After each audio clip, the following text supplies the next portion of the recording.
See, because like I felt that was for me and not just Tony and Ziva, so I'm just asking for a moment. Hello, Comic-Con! I hope you guys are all ready. We are diving into one of the most legendary, tension-filled, slow-burn relationships in the history of television. I'm talking, of course, about Tony DiNozzo and Ziva. Dietzenn. I played Jimmy Palmer on a little show called Ncis Original Recipe. But today, I'm thrilled to be moderating this panel for Ncis, Cote, and Ziva. So I'm a proud member. I'm a card-carrying member of the TIVA fan club, and I am so blessed to call these people that are about to come out on stage my dear friends. We've worked together through the first chapters of their character's saga, and I can't wait to talk about this next chapter, the exhilarating new series coming to Paramount Plus on September 4th. But let's set the table first. We got some good notes here. So, for years, Tony and Ziva gave us banter. They gave us shipping campaigns. They gave us heartbreak. They went from reluctant partners to soul-deep connections. And even when they weren't on screen together, their presence and chemistry never left. What they created became a part of the Ncis DNA. It's the kind of dynamic that doesn't just make great television, it creates fandom, hence you're all here. Today we get to celebrate that journey, the unforgettable moments, the quotes we still repeat, the scenes that made us shout at our TVs, and of course, the long-awaited reunion that proves some love stories are worth the wait. Let's take a little walk down memory lane, shall we? On the stage, the showrunner and executive producer, John McNamara, star and executive producer, Cote Pablo, who plays Ziva, and of course, Michael Weatherly, who plays very special agent, Tony DiNozzo.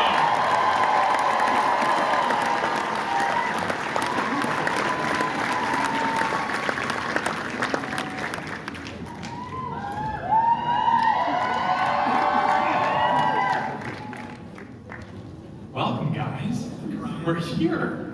We're at Comic-Con. Sorry. Hi, Jimmy. Hi, Jimmy. Thank you, Tony. All right. So we're just going to start off with the question that everyone is dying to know, including myself. Are Tony and Ziva officially back together? What have they been up to in Paris? What is it like with Holly? And has Holly been getting all the presents that Jimmy's been sending her from America? I'm leaving that open to anyone. Go. Brian, this panel is over. You've crossed into top secret territory. Fair enough. Right? I can't answer any of these questions. Go ahead. What do you think? Isn't that your cue? Get a load of this one. Oh wait, that is my cue. You know, Jimmy, we did give Tolly the gifts that you sent. Nice. She liked them, but I'd like to give you a gift. Really? Yes. In fact, it's a gift for everyone in this room. And I'm not talking about the hat on your head. What I'm talking about is, I don't know, can we look at something special on our screen? Technology. Something that is for the people who made this show possible. For the fans? Something that will be dropping worldwide right after. That's really good. That was awesome. Okay. All right, so guys, look this out for all three of you. Fans have waited for over a decade to see the two of you on screen together. So, can you tell us how the series came about, first and foremost, and why this is the right time and the right way on Paramount Plus to do this? We manifested this. Michael Weatherly kept bugging us. And we talked about it for a very long time, until a lot of people that actually made this happen came together. And destiny played its part. it happened. You know, wouldn't it be kind of interesting to look at that moment? I don't know if you remember, right when you first started back in 2005, Don Belisario drove up from Sunset California. Production offices were at that time. And he came up and they came running over to us. Cote and I were doing a scene. Belisario's coming. Because everyone would freak out because he's like the Mac Daddy of Bolton. And the creator, you know, person. And his cigar enters the room before he does. He's like a 50s joke. And he came up and he sat down with us and he said, this is a thing. Because he had been watching the chemistry room and the dailies and the scenes we've been shooting. And it was a thing right from the jump. And very special. Well, I will add to that. We, as you may or may not know, but the instant we met, we were not.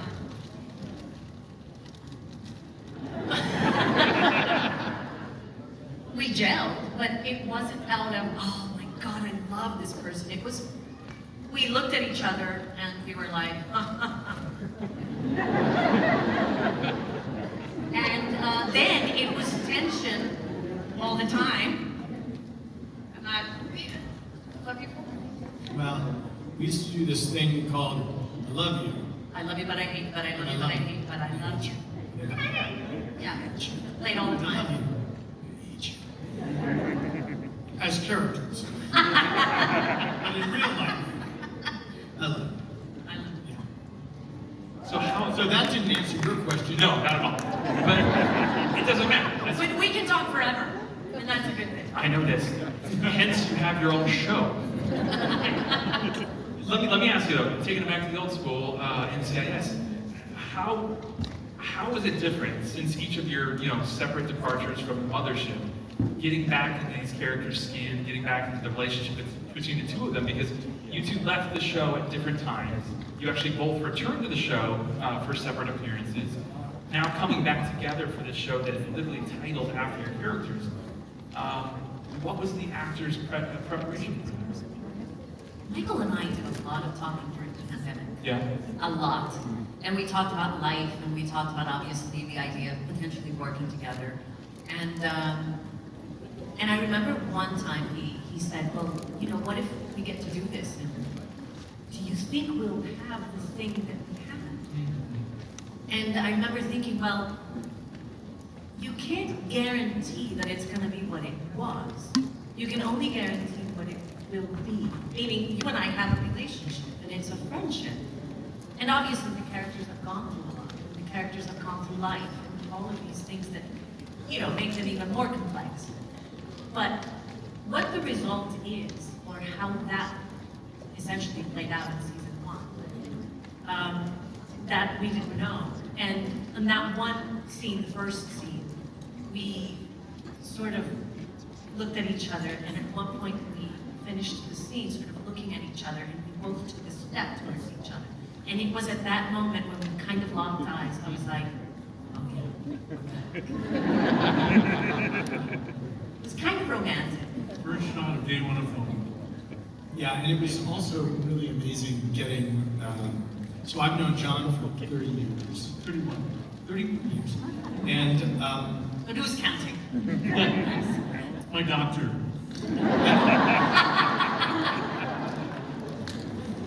That's why I married one. Good appointment next week. So, tell that story about how, the three of us were the three little bears that no one could blow our little house down. Well, there's one that I'm going to save for later for very good reasons that you'll see. But it was an instant yes from me when Michael asked me, hey, what about Tony and Ziva? And I recall having watched the show that they were in Paris. So, Europe, that's interesting. What kind of story would be fun? How about a story where they get framed for a crime and go on the run through every single country in Europe? And who would be dumb enough to pay for that? Paramount Plus. The people who brought you South Park. Yeah, that's a different bowl of money that goes through. No, but it was, look, Michael and I share a love of espionage movies, Hitchcock movies, and thrillers, and we sort of pulled Cote into our sickness, and I think she saw the potential, less for like classic espionage, but more for, wait, this is also a family, she has a daughter.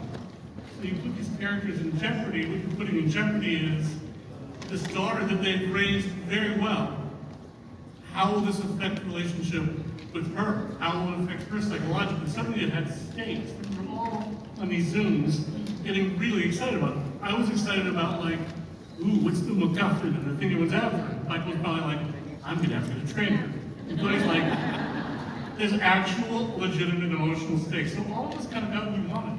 And from day one, it was a total collaboration. I would occasionally like go off, when the studio agreed to pay for the script, and I'd go off. I would check in like every 10 pages and just be like, hey, I have this idea that in our show, NCIS doesn't stand for Naval Criminal Investigation Service. And they're like, what does it stand for? And I'm like, I can't tell you. It's a pretty cool. And I think I realized we were gonna all be on the exact same page. We both went, yes. And we just proceeded, we put our heads down and worked. It just worked. And you know, I did 13 years of the mothership, and I kept thinking, when am I gonna get tired of this? Because 13 years of one character for a long time. But I got to, thinking about it, I got to do an action guy. I got to do a romantic guy. I got to do a comedic guy. I got to do a dramatic guy. I had like every possible, you know, pizza combination, like pineapple. So I had Hawaiian pizza. And that is kind of what this show, what I was thinking about when I was thinking about Tony and Ziva. It's like, it's a Rome-action techno thriller. I don't think I've heard that before. It's good. Well, speaking of which, you guys got to film everywhere in Europe. I got to see the first 3 episodes. You guys should watch it. It's really good. Why haven't you watched it yet? You should check it out.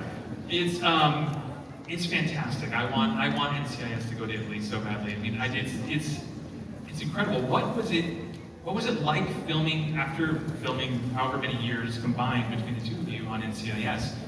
What was it like going from country to country to country instead of going to Santa Clarita and then Santa Clarita and then Santa Clarita every day? Because I feel like it would be different. But I want to know, in your words, how. There was a lot more jet lag. But I'll just quote Michael and shut up. Michael said when we were wrapping, we'd been shooting in Europe, I think from July till February. And on the last night of filming, I mean night, like Cold. 4 in the morning in Budapest in February, Michael came over to me to say goodbye because I was getting on the plane, and he said, "This is the greatest adventure of my life." And I said, "I'm going home." I was ready to start season 2. Oh man, Come on. He's not kidding. What was it like for you, Cote? Because you've shot here before. Yes, but I'm going back to the greatest adventure of my life. I have to say that there were moments that I would look at Michael in the middle of a scene, and I think he and I were sort of in the same way, where we almost had to pinch, like, because it was something that we really, like I said, manifested. And we thought about it and we talked about it incessantly, and we had these questions and we wanted to answer them. Like we had questions about where they were, like what's going on with them, what's going on with the daughter, how are they relating, and we got to answer a lot of that. And also we got to play. And what you guys don't know is that on the mothership, and you know this because you were there, we all played. We were allowed to be childlike. And of course we were pros and we would come in and, but we found this sense of fun that was really wonderful. And what we got to do, again, in Europe, on Tony and Ziva, was we got a chance to play. And it was very emotional, to be fair, because you're going back and you're playing with somebody that you have that chemistry with, you know? Like children, it's like when I watch my kid play, and I see him just so in the moment and so happy. That's kind of how I felt. And I know that Michael felt the same.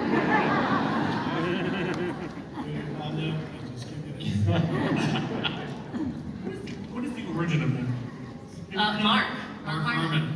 This is his sign language thing from an episode. I remember watching That was such a great moment. I was watching that scene in Dailies, and you guys did that. Yeah. And I was cracking up. It was a tribute to Gibbs. Yes, and I think we were in the school, right? And there was a camera, and he was sort of communicating with us. Yeah. He was like doing this. On it, boss. He felt that no one was watching him, and so since that moment, every single time, like, if we could be anywhere in the world, and I'll see him, and I'll just go. And now that And we we've know. seen everyone in this room, you and I are going to be, you know, in a public bathroom somewhere. Someone's gonna go. Someone's gonna Here's how plugged in I am. I'm just putting this live on TV. All right, so we only have the two of you here, which is more than enough, but I want you to tell us, fill in all of us right now on some of the amazing cast members that you guys got to work with overseas. I'm thinking specifically of Isla, who plays Tali. Yes. She's incredible in this thing, and I want you to. I think we have two actors. There's two different ages. That's right. Right. Olivia too. Yeah. Yeah. Which was complicated because I have a daughter in real life named Olivia. So we were on set one day and they called for Olivia and both my daughters came forward. You know, and then I looked at both their mothers and I thought, this is going to be complicated. We got a lot of explaining to do, Lizzie. So let's try those to show how the face. Incredible. With some of the younger people. John, you're saying that Isla is just incredible. You know, I mean, they both are, but Isla had the sort of more physical role. And when I was talking to her in the audition, she told me she was a gymnast. And I remember muting the sound and going, cast her. Why? I want her to do karate. Is there a karate script? Oh, there will be. Wonderful. That's fantastic.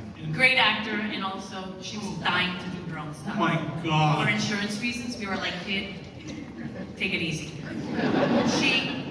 She was so on it. Yep. And by the way, we had a big fight sequence on the first episode. Yep. And she could not wait to be able to do something like, you know, like Mommy was doing. I mean, she was just like, you know, and I looked at Michael at one point and I just said, oh my God, that's her child. Yeah. And I said, I'll be standing up over there, away from the violence. Calling for my stuntman. And there were some surprises, like Oh my God. first screen test, not screen test, we did a wardrobe test the first day of shooting, where you kind of meet the camera crew and everybody, but it's, I don't know, what would you call it, John? It's like a look? Yeah, it was The lookbook. yeah. Everyone was- But normally those are like really stiff and kind of not fun with wardrobe test. So Michael and Cote and I decided, why don't we have some like cool spy music? Oh yes. And so people started dancing to like the upper spot, you know, in the order test. And Ziva just showed, just a wonderful French actor. She showed this incredible sly wit. And because she plays, this isn't really a spoiler, she's kind of a bad guy. It allowed me as a writer to say, oh, I can make her funny too. Right. You know, And you were also responsible for hiring James Darcy, speaking of funny. James Darcy is a very old and good friend of mine who I've wanted to put together a couple years ago. And he plays Tony's best friend, one of the heads of Interpol. The first thing he said to me was, hello, I'm James. I said, hey James, he goes, so we're best friends. How did that happen? I was like, well, I don't know, maybe we had some experiences. He's like, So, and then Julian Ovenden. who, But then, by the way, Darcy actually wanted to become Michael's best friend. that's why I don't want to talk about him too much. It's like, don't feed the dog from the table. Because you'll never be able to. So but Julian and James are old friends in real life, so they Best friends.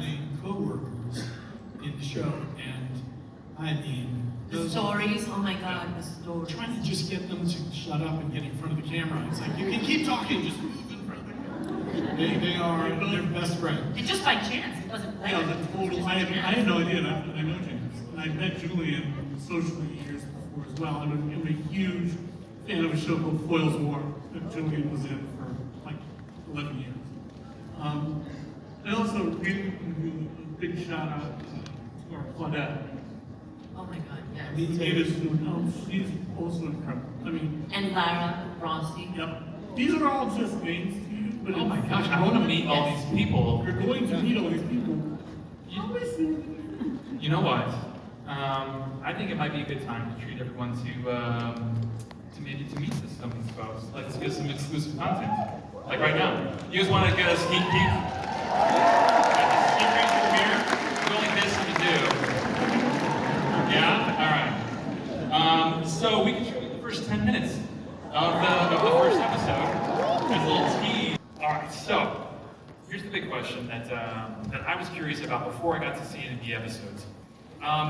If you are a viewer that does not have like the institutional knowledge of NCIS, that you haven't sat down and watched 500 episodes of a single show, or 1,000 episodes of all of its subsidiaries, can you easily jump into this new series, John? Like, is it something that you feel like people can kind of jump into and say, I've not met Tony and Ziva before, but here we go, I'm gonna ride this ship? I do, but also the clip you saw at the very top is actually going to play at the very beginning of this episode. So what you'll see as a viewer is what we call the saga cell, which is sort of the history of Tony and Ziva. And then we cut right to Budapest and the might not be living. So I do feel that we've tried to like walk a balance between what really like institutional viewers who know it cold. I don't think they'll be bored. Hopefully they'll be like almost nostalgic to see those older episodes. And then the new viewers are like, oh wow, they're like a thing. Oh wow, let's go. Oh, okay, I get it. So nice. Yeah, I'll say, from my perspective, I watched the first episode. I would consider myself an institutional viewer. I've seen a lot of them. I will say, I got like, I watched it, and I called both of you, and I said, I didn't know I would have that emotional reaction. Well, I you didn't called know. and you said, it got me, Cote. And I said, what do you mean by that? And you said, I got teary-eyed. Like you were very much affected by it, moved. Yeah. As they say. No, I straight up was like, I've seen these guys do a lot of different shows, a lot of episodes, lots of scenes, and of course those special moments and whatnot. But within the first episode of that, who knew? That's pretty fantastic. On the flip side of that question, though, for the people that have seen, and I'm sure a lot of these folks here have seen a lot of NCIS, are we going to see some Easter eggs? Are we going to see some shout-outs to the original, or to any other characters, or perhaps storylines, anything like that?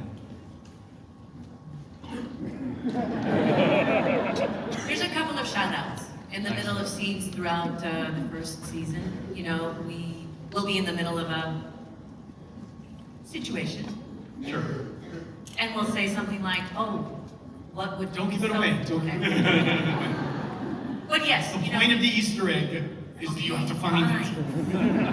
If you tell them where the Easter eggs are, then they don't. That's not an Easter egg hunt. Then it's just an egg. Explain these things. It's All right. not hard to act with you. All right, I'm going to ask you a question that I've gotten asked many times. I know you two have as well, but I want to throw this out to all three of you, John. What do you think it is about NCIS that has kept people watching for so long? This franchise, this IP across the world. Now, we're not just talking domestically. We're talking all the places you shot and hundreds of other territories. It's a #1 product. So another #1 show. What has drawn people to keep coming back to this show and and its sister franchises. And in particular, what is drawing people to these two characters? Family. It was always about family. Yeah. The mothership was always that. And we knew that we had something that was quite magical because we'd show up to work and it never felt like work. We were always, playing. We were part of that and the rest of the cast. And none of us wanted to play anyone else's character. We were all very happy playing our character. And we loved our characters. So... And also all the fans that we have run into in the 20 years of Tony and Ziva, they're always really talking about watching it with their family. Yes. So the show is about a kind of family dynamic, but it's actually like multi-generational, like people would binge it on a USA marathon, or then during COVID, during the pandemic, or whole like sorority houses would sit down and eat funny brownies. And we have like so many stories about fans coming up. I was just in Greece a couple of weeks ago, and I went to this little taverna by the water, family, friends, and all of a sudden, somebody from the kitchen, Bayfront, comes out, and she goes, "Oh my God, man!" And I was like, "Hi," And then she came really close and she held like, "Why are you laughing?" Because I thought of a joke and then I Of put course. myself. It's amazing, that's what age has done. It's done something amazing. He just Keep it to restrained. myself. I'll tell you later. Okay, great. Should I even tell the story? The lady comes out of the kitchen, the Greek with the taverna thing. And then she holds my hand. Why am I getting angry? Then she holds my hand, and then she proceeds to have this incredible moment. I jacked by Michael by night, and I did not. you laughed anyway. I smiled. Loudly. That's how I got my job. Which is how I got my job, anger. So Anyway. the lady comes out of the kitchen. She's got Yes, and she holds Michael, and she holds my hands, and she says, "I can't believe you're here. My father recently passed away. This was the Sip it, please. Let me just get to the end of it. And anyway, that's the story. Because I'm not going to get to it. You understand? This is what my life is like with Michael. I love him, but I hate him, but I love him, but I hate him, but I love him. And I love you. It was a magical moment with this Greek woman in this taverna. Thank you. And she loved you.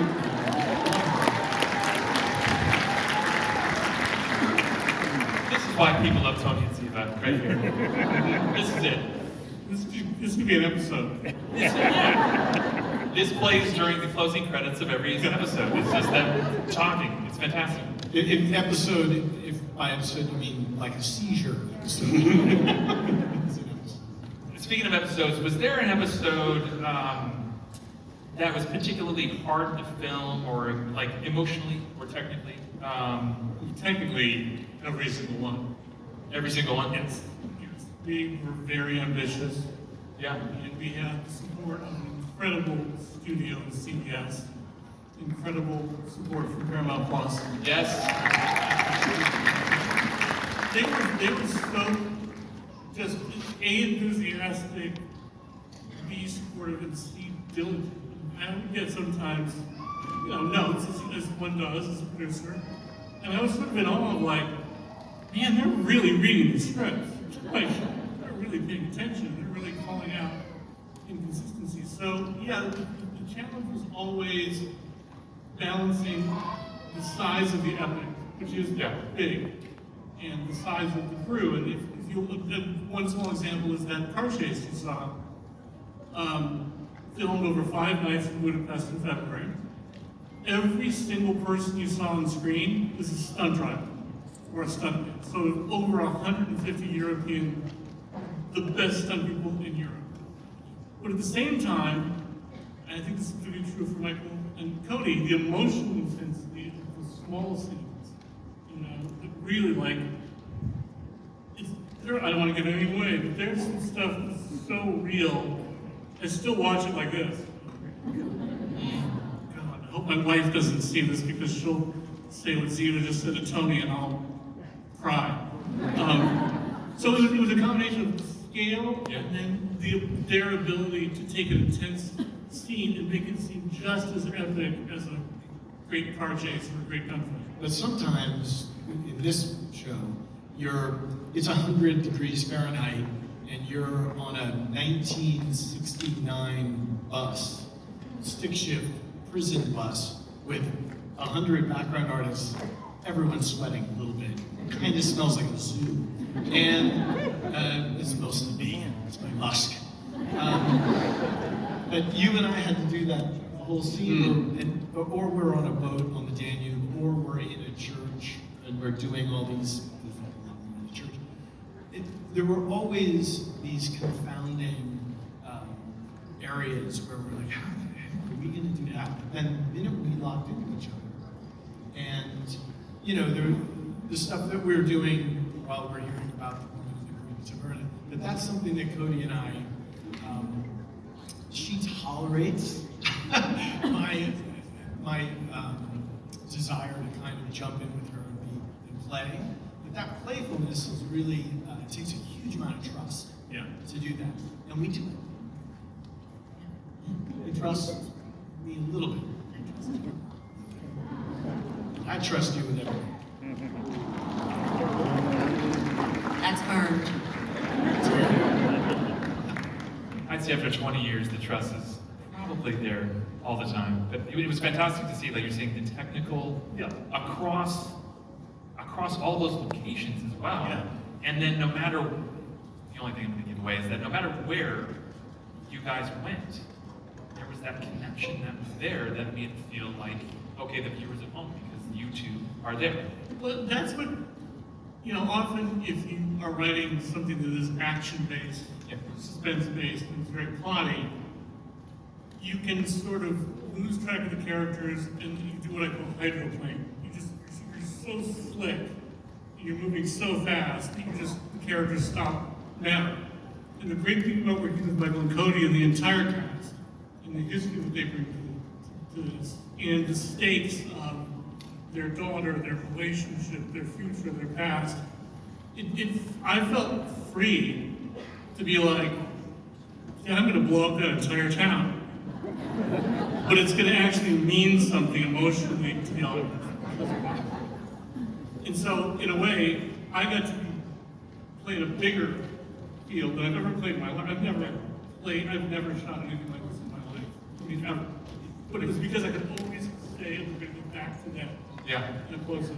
Well, it reminded me of something our dear friend Rocky Carroll says, which is, man, we're playing with house money. Like, let's go, let's blow it out. Let's have a great time and do this thing. I like what Daniel Craig said about being in a Bond movie.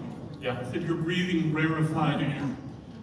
I felt that every day, and not just because of the scale and the size and the stunts, but the rarefied air of really being able to dig down deep into characters who brought history, who brought, incredible chemistry, and who themselves are incredible artists. It sounds like your eulogy, I'm sorry. I will say this, it's a little bit, they talk about, for example, all the espionage, and they talk about, car sequences, and, Because that stuff is cool. And all that. Cool stuff. I like to talk about all the emotional stuff, and I keep going back to the same thing. It's an epic love story that has not yet been resolved, and we're going to find out what happens to them and what that journey has been and how they get from point A to point B. So It's not a will they, won't they. It's a when will they. it's when they. Right. So. All right, so I think you guys know that there's one question that will inevitably come up, but do you think there's any way for a crossover to happen between Tony and Ziva and any other NCIS show aside from the wonderful, I think there's like a 3-episode arc with Jimmy Palmer you have planned for next season. I don't know if I'm getting credited or paid for it, but I think it's there. But anyhow, yeah, what are your ideas?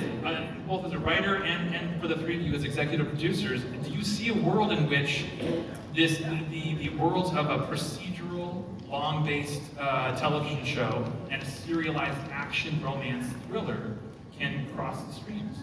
No. Okay. Absolutely. Absolutely. Are you kidding? That's like, again, that's like playing with house money. Right. It's like it's only going to add, and it's only going to make them seem more realistic and more emotionally grounded. They're not just going to forget about you guys. And in fact, not a spoiler, but characters are called out by name several times. Yes. In a very loving, sometimes very sarcastic way. But to me, that as we were filming those episodes and the scenes, I felt like we were almost setting the spike for exactly what you're talking about. Nice. And you really want to go to Budapest. I do. You should, it's beautiful. Does anyone want to join me? Who's with me? One of the most beautiful cities I've ever lived in for a year in a hotel room. Nice hotel. Oh, it was a good, I'm not complaining. I was breathing rarefied air. But also, You were living inside a Wes Anderson movie for a year. literally was. But also, it's an incredible country with incredible culture. You should definitely want to. And the crew, I got a Best. shout out to. There was Hungary and another country. I don't want to ruin that surprise. But I was astounded at the professionalism, the passion, and the incredible courtesy. You were so welcome. Nice. Yeah, it was great. It really was. In the middle of takes, of course they would be very professional. Every once in a while, like and you'd see the cameraman, much like in the mothership. Yeah. See Johnny Ogle.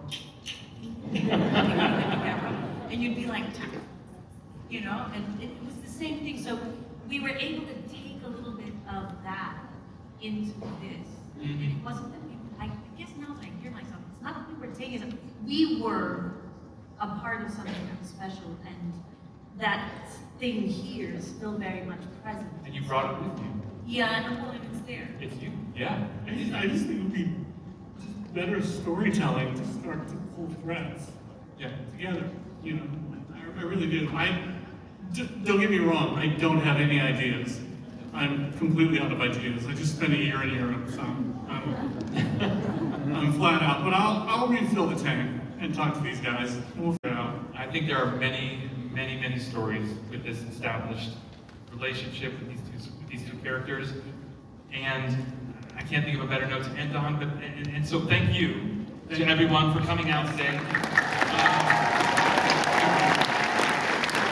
And thank you very much to McNamara, to Cote Pablo, to Michael Weatherly.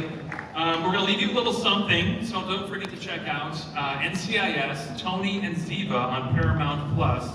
That's September 4th. That's 9/4. Cody? Yes, there's a very interesting clip. A clip of It's a 9.4. 9.4? Liquid, if you recall, is the name of our MacGuffin. It's this incredibly high-tech AI that can steal money like that. Let's get into this. Can we roll that?